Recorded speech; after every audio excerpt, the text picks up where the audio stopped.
Ayan guys, at kami nga na may lusong na at ang ano lang sa amin ni OIC hanggang alas 10. Ibibigay namin yung time. Kami naman sana ay, pero kung maganda talaga ang panahon, lalampasan natin yung may resort to. Diretso lang yun. Marami nang daan dun pagdating doon sa baba, sa taas ng saan. Yung daan na yun, yung talaga dinadaanan na ng tao. Pero yung dinaanan namin doon sa may likod ng CCTV ay medyo wala na. Kailangan bago na uli.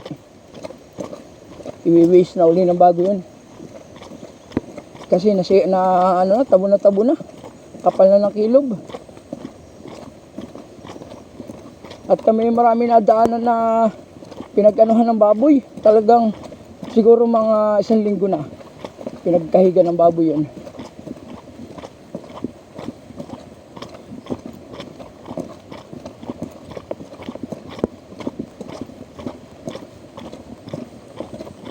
Kahit pa paano may mapapakita kaming roving. Hindi kami nabigo. Dahil yung aming OIC ay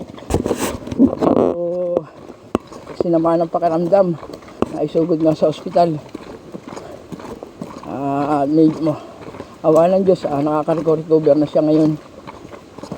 Sana itong pag-init gumanda na ang kanyang pakiramdam